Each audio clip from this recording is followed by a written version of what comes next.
happy Tuesday. I hope wherever you are that you and your loved ones are safe and well, that you're having a good week and a good day. This is take 2. I'm trying not to get like completely emotionally just fall apart.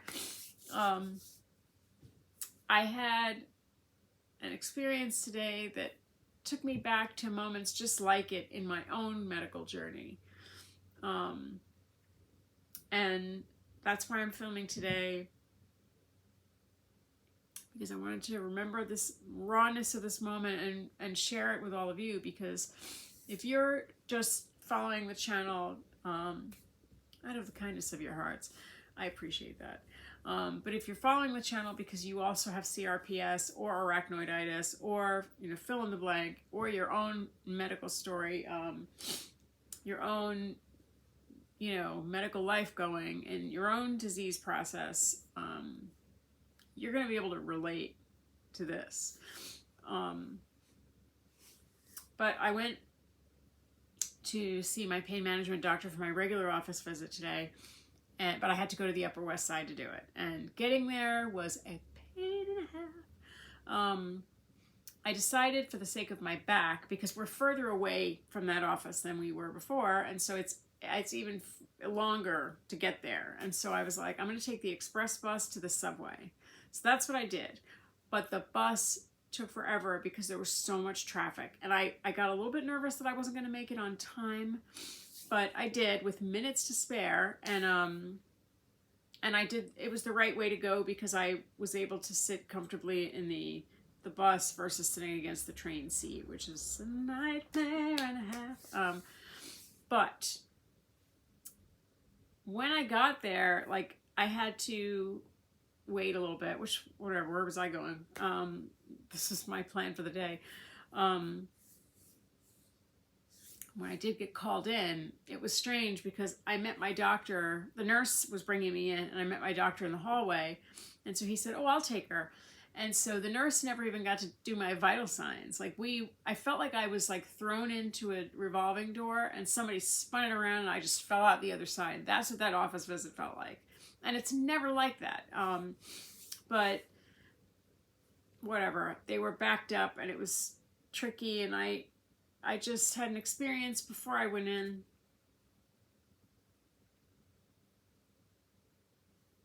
that made me even more lenient about it, because it just brought me back to moments in my own medical story, my own medical life, that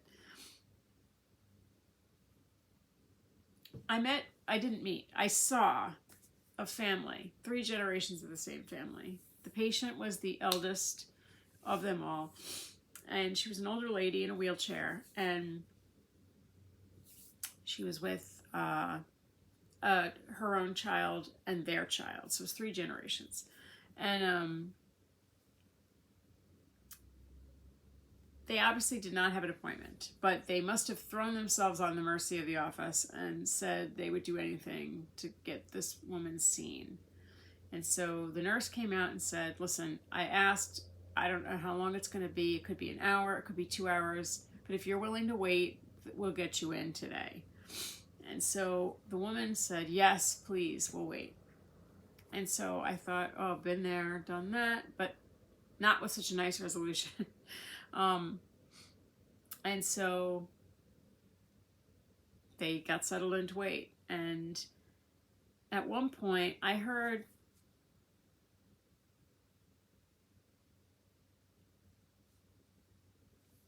the sound of sniffling, like crying sniffling. And I looked over, and the woman was just sitting in the chair, just crying quietly to herself, trying not to let her family see it. But they did see it. And so they were like, "Mom, don't cry." And she said, and I knew that cry. It was a cry of despair and exhaustion. And she said, "I'm just so tired. I'm so tired of being in pain. I'm so tired of all of this." And it broke my heart, because if you live with a pain-based disease, you've been there.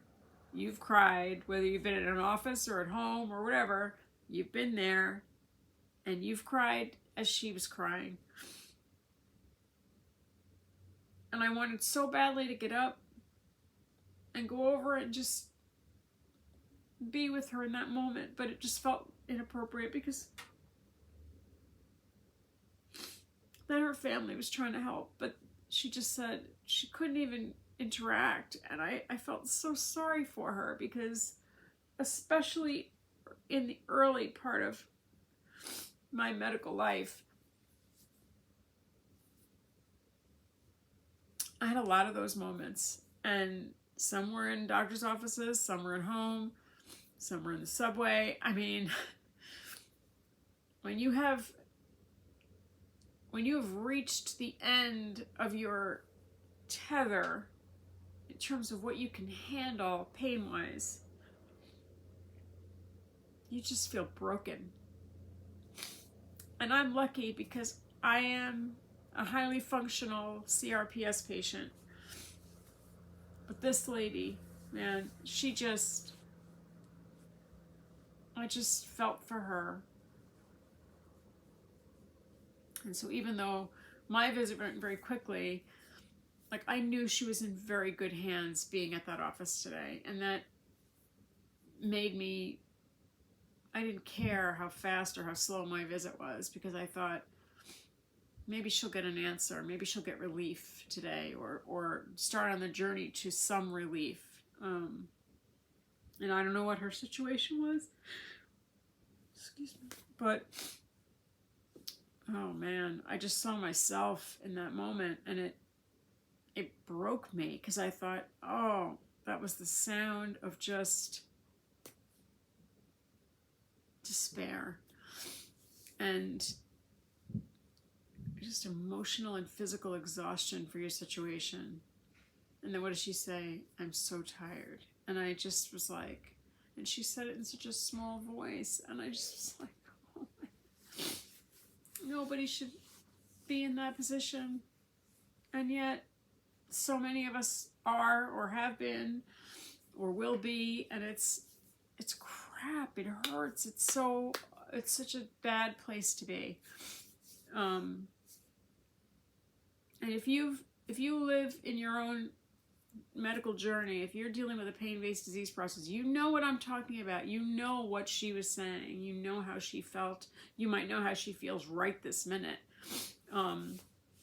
But it was hard to witness and not be able to do anything about it. And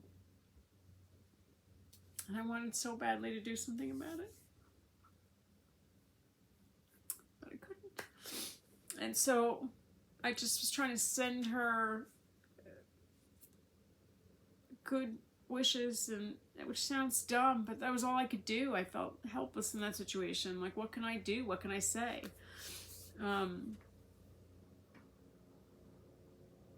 So she just, I will never forget her face. It's very hard. It's very hard. So yeah, it's an emotionally painful thing to see other people suffering and with uncontrolled pain. It's just, I don't want anybody being in that position, and yet so many people are, and don't get that spot to be seen in the office that day or any day, and they can't find a good doctor, and no one should live like that. No one should have to live like that, and it's just very difficult. It's just very difficult. So I feel like I needed to share that with all of you, and I'm sorry I was dragging out how I'm telling you, because I can't try to express it, and it's hard for me. And anyway, it just hurts to see someone else hurting and not be able to do anything about it, and just praying that somebody in that office was able to do something to get her started on a relief path. Because that was brutal. And I pray that she's okay tonight and had a good visit, because I don't want anybody suffering. I don't want anybody suffering and being told, oh, there's nothing we can do about it, or, being ignored and not being believed. And it's just a whole complex package of hurt that we've all, especially in the CRPS community, we've all been there, and some of us are still there. But for me, it just reminded me of my early days and first third, or maybe even the first half of my medical life. And it's very painful. Never, and if you looked at her, you would just think she was just an elderly lady sitting in a wheelchair. And it's like, don't forget that every single person is fighting a battle that you know nothing about. Now, I don't know what her story was, but I saw she was in pain. I knew that from the minute they wheeled her in. And there was pain all over everything. The way she moved, the way she sat, the way she spoke. It was just pain. So no matter how someone looks, it was like pain recognized pain, But don't forget that every person is fighting a battle you know nothing about. And they might look completely fine. They might look, or fine, whatever that means. But they, don't forget. What else is happening? I'm reading my banned book shirt because this is banned book week, and there are a lot of topics of books out there. And my feeling is that books should not be banned. I may not agree with topics. I may not like topics. I may not think people should have written a book about that. But I would never say, like somebody, I wish I could remember the exact poster's name, but somebody said that parents have the right, oh, it might have been Pink, posted somebody else's words, the singer. Parents have the right to, and I'm paraphrasing, to not want a specific book in their child's home library. They may not want their kid to read a certain book, but they do not have the right to then say that no child can read it. I think that's absolutely accurate. I may not have chosen certain books for our gal when she was little, but I certainly would not have said no one in her class could read it. It's inappropriate. Nobody has the right to choose that for other people. And so I got this from LeVar Burton from Reading Rainbow last year or 2 years ago. Might have been last year. And it supported basically the stocking of banned books in libraries. And I'm all about that. Whether it's a classroom library or a public library, people don't have the right to say, we don't agree with the topic, so you have to get rid of the book. And basically blackmailing and threatening people to get rid of the books. It's not right. It's not okay. And believe me, there's plenty that I do not agree with. Plenty. But I don't have the right to say, you can't have that, you can't read it, you can't know about it, because it's not my place. It's not my right. But anyway, so that's why I'm wearing my banned book shirt. I've gone on way longer than I meant to, and I'm sorry. It's been kind of an exhausting, emotional day. And I'm having a painful day myself. It's not like last week. It's just, I feel like every joint in my body is crying.